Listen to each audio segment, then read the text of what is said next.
નમસ્કાર મિત્રો, કોમ્યુનિકેબલ ડિઝીઝમાં આપણે આગળ જોઈએ ઘણા બધા ડિઝીઝ અને તેની સાથે સરસ મજાના એમસીક્યુ આપણે લીધા.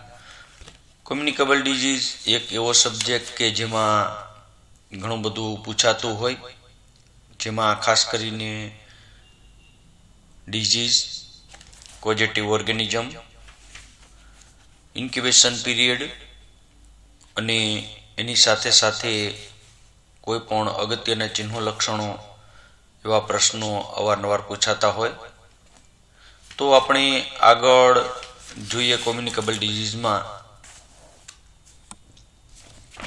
એલિફન્ટાઇટિસ, ફાઇલેરિયાસિસ જેને હાથી પગો પણ કહેવામાં આવે. ફાઇલેરિયા એ ખાલી જગ્યા સિસ્ટમનો નીચેના પૈકી કઈ સિસ્ટમનો ડિઝીઝ છે? તો આપણને કહીએ તો આપણે એ રીતે કહી શકાય કે લિમ્ફેટિક સિસ્ટમનો ડિઝીઝ છે. ફાઇલેરિયામાં કઈ ગ્લેન્ડ પર ઇન્ફ્લામેશન આવે? તો આપણે કહી શકીએ લિમ્ફ નોડ પર ઇન્ફ્લામેશન આવે. કારણોમાં ફાઇલેરિયા પેરાસાઇટ્સ કેના દ્વારા ફેલાય? તો ક્યુલેક્સ મચ્છરના કરડવાથી, ચેપી ક્યુલેક્સ મચ્છરના કરડવાથી. જવાબદાર જંતુ જે રોગના છે આપણે આગળ જોશું. ક્યુલેક્સ મચ્છર છે, ક્યુલેક્સ મચ્છરના કરડવાથી ફાઇલેરિયા થાય. ઇન્ક્યુબેશન પીરિયડ થોડો મોટો હોય, 8 થી 16 માસનો. નિદાન માટે ખાસ અવારનવાર પ્રશ્ન પૂછાતો હોય કે ફાઇલેરિયાસિસના નિદાન માટે ખાલી નીચેના પૈકી કયો સર્વે કરવામાં આવે? તો એને કહેવાય નાઇટ બ્લડ સર્વે. રાત્રિના સમયે બ્લડ લેવામાં આવે, એને કહેવાય નાઇટ બ્લડ સર્વે. રાત્રિના સમયે ફાઇલેરિયાસિસના જે જંતુઓ છે એ શરીરના પેરીફરી ભાગમાં આવતા હોય. થીક સ્લાઇડ લેવાની છે, જેમાં આંગળીમાં પ્રિક કરીને લોહી લેવામાં આવે. લગભગ રાત્રિના 8:30 થી મધ્યરાત્રિ સુધીના ભાગમાં બ્લડ લેવાનું હોય. મેમ્બ્રેન ફિલ્ટર એટલે વેઇનમાંથી લોહી લઈને તપાસ કરવાની હોય. ડીઈસી પ્રોવોકેશન ટેસ્ટ કહેવાય. ડીઈસી આપ્યા પછી માઇક્રોફાઇલેરિયા સિસની ટેસ્ટ કરવામાં આવે, જેમાં બાય માઉથ ડાઇથાઇલ કાર્બામેઝિન એટલે ડીઈસી, જે ફાઇલેરિયાની ચોઇસ ઓફ ડ્રગ્સ કહેવાય. એ દવા આપ્યા બાદ 15 મિનિટમાં જે માઇક્રોફાઇલેરિયાસિસ છે એ લોહીમાં આવે અને ત્યાર પછી ઓછામાં ઓછા 2 કલાક જોઈએ. ડીઈસી આપ્યા પછી 1 કલાકે ટેસ્ટ કરવાનો હોય. ક્લિનિકલ સર્વે કરવાનો છે. સિરોલોજીકલ ટેસ્ટમાં ફાઇલેરિયાસિસના એન્ટીબોડી જોવાના હોય. જ્યુનો ડાયગ્નોસિસમાં જે મચ્છર પેલા મચ્છરી કરડાવવાનું હોય અને પછી મચ્છરિયાનું ડિસેક્શન કરી અને એમાં ફાઇલેરિયાસિસના જંતુ છે કે નહીં તે જોવાનું હોય. એનોટોમોલોજીકલ સર્વેમાં ઘરમાંથી મચ્છરી એકઠા કરવામાં આવે અને ક્યુલેક્સ મચ્છરનું ડિસેક્શન કરવામાં આવે. ચોઇસ ઓફ ડ્રગ્સ ડીઈસી અસરકારક દવા કહેવાય. 6 મિલીગ્રામ પર કેજી બોડી વેઇટ દિવસમાં 2-3 વાર ડિવાઇડેડ ડોઝમાં આપવામાં આવે. ફાઇલેરિયાસિસમાં કઈ થેરાપી આપવામાં આવે? તો માસ થેરાપી કહેવાય. એક સાથે આખી કોમ્યુનિટીને ડીઈસી અને ટેબ્લેટ આલ્બેન્ડાઝોલ આપવામાં આવે. ચોઇસ થેરાપી પસંદ કરેલ સારવાર જે લોકોના બ્લડમાં પોઝિટિવ હોય તે એન્ડેમિક વિસ્તારમાં આપવામાં આવે. ડીઈસી મેડિકેટેડ સોલ્ટ પણ હોય, જેમાં 1 થી 4 ગ્રામ સાદું મીઠું હોય, એમાં 1 થી 4 ગ્રામ ડીઈસી ઉમેરી અને લાંબા સમય સુધી આપવાથી પણ ફાઇલેરિયાસિસ ઘટાડી શકાય, અટકાવી શકાય. તો આ છે ફાઇલેરિયાસિસ. ત્યાર પછી હાલનો સળગતો પ્રશ્ન અને એ છે dengue, hemorrhagic fever. 100% current affair, current ડિઝીઝના પેલામાં પૂછાય. તો વાયરસથી થતો રોગ છે. ડેન્ગ્યુના 4 પ્રકારના વાયરસ હોય, ડેન્વી1, ડેન્વી2, ડેન્વી3, ડેન્વી4. ડેન્ગ્યુ એ એડિસ ઇજિપ્ત મચ્છરના કરડવાથી થાય. એડિસ ઇજિપ્ત મચ્છરને ટાઈગર મચ્છર પણ કહેવાય. પગ સફેદ અને કાળા પટ્ટા હોય. આ મચ્છર મોટા ભાગે દિવસે કરડતું હોય. ચોખ્ખા અને સ્થિર પાણીમાં ઈંડા મૂકે. માદા મચ્છર કરડે કારણ કે ઈંડા મૂકવા માટે લોહીમાં રહેલું પ્રોટીન જરૂરી હોય. મચ્છર ચેપ ધરાવતી વ્યક્તિને કરડ્યા બાદ લગભગ 7 દિવસ પછી ચેપી બને અને એ બીજાને કરડવાથી ડેન્ગ્યુ થઈ શકે. મચ્છર સામાન્ય રીતે વહેલી સવારે અને સમી સાંજે એટલે લગભગ દિવસના ભાગમાં કરડતું હોય. આ મચ્છર સૂર્યોદય પછીના 2 કલાક અને સૂર્યાસ્ત પહેલા 2 કલાકે કરડતા હોય.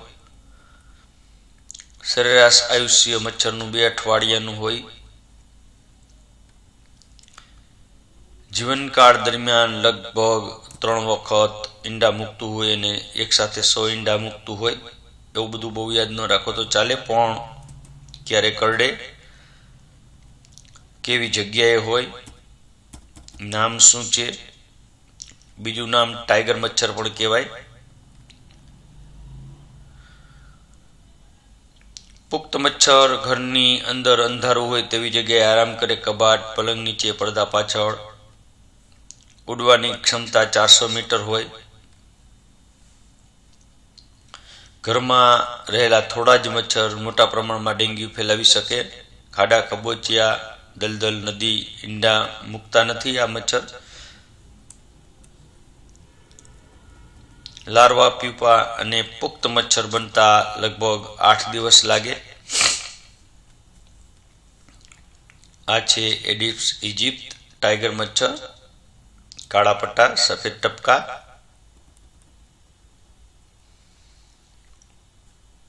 શું કરવું જોઈએ એડિસ ઇજિપ્ત મચ્છરના બાઇટને અટકાવવા માટે? તો સમયની સમજણ લોકો પાસે હોવી જોઈએ. ક્યારે કરડે, પૂરા અંગો ઢકાય તેવા કપડાં પહેરવાની સમજણ આપવી જોઈએ, ખાસ કરીને બાળકો અને શિક્ષકોને.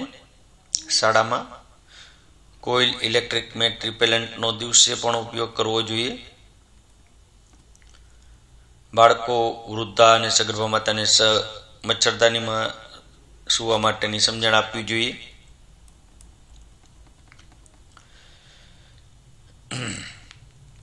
બધા જ ચિહ્નો લક્ષણો મોટા ભાગે મેલેરિયા જેવા, પણ છતાં સતત દુખાવો થાય, સાંધામાં દુખાવો થાય, શરીર પર લાલ ચાઠા થાય અને હેમરેજિક કન્ડિશન જોવા મળે, જેમાં નાક, પેઢા અને ચામડીમાંથી બ્લીડિંગ થાય. પ્લેટલેટ કાઉન્ટમાં ઘટાડો થાય. ખાસ યાદ રાખજો, લોહી જામી જવાની પ્રક્રિયામાં જે મદદ કરે પ્લેટલેટ, એનો કાઉન્ટ છે એ 4.5 લાખ હોય, એમાંથી ઘણો બધો ઓછો થાય. હિમેટોક્રિટમાં વધારો થાય એટલે લોહી પાતળું બનતું જાય. રોગના લક્ષણો દેખાય કે 5 દિવસની અંદર એન્ટીજન તપાસ NSI અને એન્ટીબોડીની તપાસ IgM ની તપાસ કરવી જોઈએ. સારવારમાં ખાસ કરીને આરામ, ઠંડા પાણીના પોતા, એસ્પિરિન કે બ્રુફેન જેવી દવા ન લેવી જોઈએ. તાવ માટે માત્ર પેરાસિટામોલ લેવાની છે. ઉલટી ઉપકા થાય તો ORS. મચ્છર ન કરડે એનું ધ્યાન. ડિહાઇડ્રેશન અટકાવવાનું. ડેન્ગ્યુ હેમરેજિક ફીવર અને ડેન્ગ્યુ શોક સિન્ડ્રોમથી મોટાભાગે માણસો મરી શકતા હોય. ત્યાર પછી છે Crimean Congo hemorrhagic fever, CCHM. ઘણી વખત આપણને પૂછાયેલું છે CCHM. ફૂલ ફોર્મ છે Crimean Congo hemorrhagic fever, Congo fever. ઈતરડીના કરડવાથી થાય અને નેરો વાયરસ થી ફેલાય. સૌ પ્રથમ ક્રિમિયામાં 1944માં કેસ જોવા મળે. ત્યારબાદ કોંગોમાં 1956માં. એની ક્રિમિયન કોંગો તરીકે ઓળખાય. મોડ ઓફ સ્પ્રેડમાં ટિક્સ બાઇટ એટલે કે ઈતરડીના કરડવાથી ફેલાય. જંગલી પાલતુ પ્રાણીઓ જેવા ગાય, ભેંસ, ઘેટા, બકરીના શરીર પર ઈતરડી રહેતી હોય અને એ ઈતરડી છે એ માણસને કરડવાથી આ રોગ થાય. પ્રાણીઓમાં વાયરસનો વિકાસ થતો હોય પણ પ્રાણીઓમાં આ રોગના ચિહ્નો દેખાતા નથી. મોટાભાગે માણસોમાં જ જોવા મળે, હ્યુમનમાં જોવા મળે. આ છે ટીક. ઇન્ક્યુબેશન પીરિયડ 1 થી 9 દિવસ, ઘણી વખત 15 દિવસ સુધીનો હોય. મોર્ટાલિટી રેટ 9% થી 50% સુધીનો હોય, ઘણો ઊંચો મોર્ટાલિટી રેટ કહેવાય. તો આ હતું CCH કોંગો ક્રિમિયમ હેમરેજિક ફીવર. ત્યાર પછી છે ટાઇફોઇડ ફીવર, જેને એન્ટ્રેક ફીવર પણ કહેવાય. સાલ્મોનેલા ટાઇફી નામના બેક્ટેરિયાથી થતો ફીવર છે. ઇન્ટેસ્ટાઇનલ ફીવર પણ કહેવાય. આ છે salmonella typhi. Mode of spread કેવી રીતે ફેલાય? તો ચેપી માણસ દ્વારા રોગ ફેલાય. એમાં સ્ટૂલમાંથી અને યુરિનમાં લાંબો સમય સુધી આ રોગના જંતુ હોય. મોટાભાગે 10 વર્ષથી 30 વર્ષની ઉંમરમાં જોવા મળે. મેલમાં વધુ થાય પણ ફિમેલ કેરિયર વધુ હોય. ફેલાવો ફિમેલ કરે, થાય મેલને, યાદ રાખજો. એટલે વધુ મેલમાં જોવા મળે. એક વખત ટાઇફોઇડ થયેલી વ્યક્તિ 1 વર્ષ સુધી ચેપ ફેલાવી શકે. આને કહેવાય કોન્વોલેસન્ટ કેરિયર. સાજો થયા પછી પણ તે ઇન્ફેક્શન ફેલાવી શકે, એટલે કે કેરિયર કહેવાય. કોઈ પણ જાતના લક્ષણો દેખાણા વગર પણ તે ઇન્ફેક્શન આપી શકે. જુલાઈ, ઓગસ્ટ, સપ્ટેમ્બરમાં વધુ જોવા મળે. ઇન્ક્યુબેશન પીરિયડ 10 થી 15 દિવસનો. ખાસ ચિહ્નો, લક્ષણો આપણે યાદ રાખવાના છે, જેમાં ટાઇફોઇડ ટંગ કહેવાય. જીભ સૂકી સફેદ અને કિનારી લાલ થઈ જાય તો ટાઇફોઇડ ટંગ કહેવાય. નાના આંતરડામાં ચાંદા પડે, જેને પેર પેચિસ કહેવાય. યાદ રાખજો. લોહીની કઈ તપાસ કરવામાં આવે? તો વિડાલ ટેસ્ટ. વિડાલ ટેસ્ટ કરવામાં આવે. એમાં ટાઇટર હોય O અને H.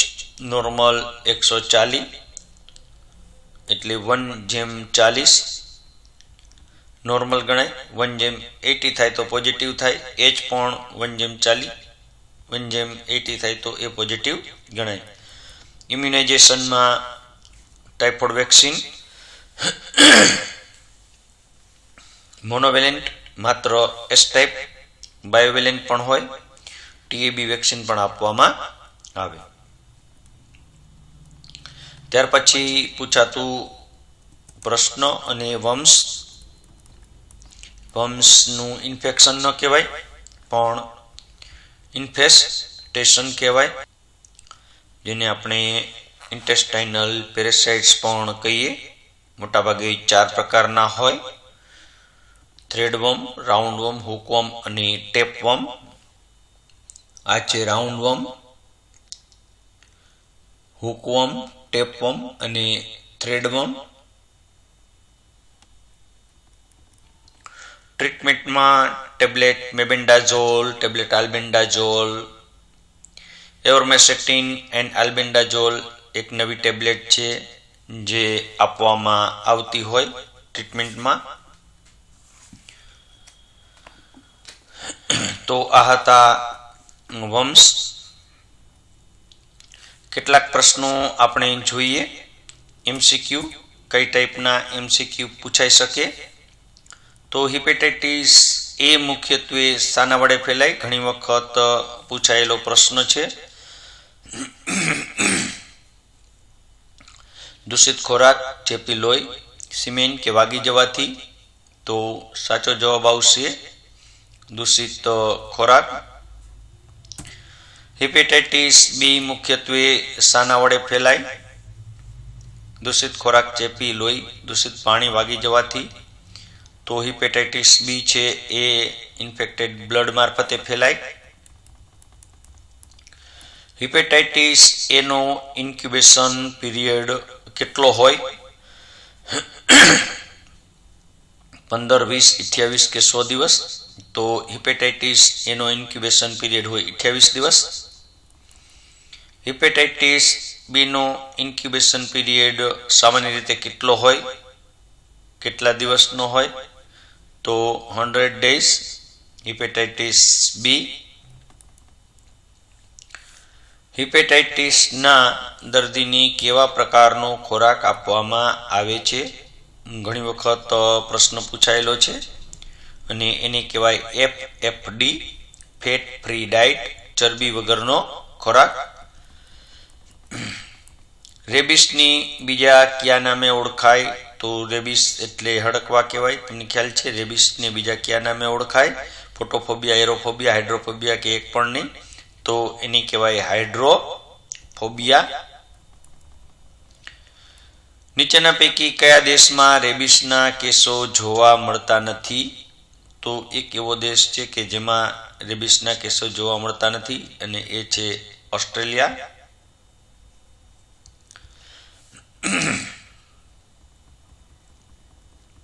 મેલેરિયા એ એનોફિલિસ માદા મચ્છરથી ફેલાય એવું કોણે કીધું? તો એ વૈજ્ઞાનિક હતા રોનાલ્ડ રોઝ. નીચેના પૈકી કયા પ્રકારનું મેલેરિયા સૌથી વધારે જોવા મળે? ઘણી વખત પૂછાયેલો પ્રશ્ન છે. પ્લાઝ્મોડિયમ ફાલ્સીપેરમ, ઓવેલ મેલેરી કે વાયવેક્સ? તો મોટા ભાગે પ્લાઝ્મોડિયમ વાયવેક્સ એટલે કે PVT જે સામાન્ય છે, પ્લાઝ્મોડિયમ વાયવેક્સ.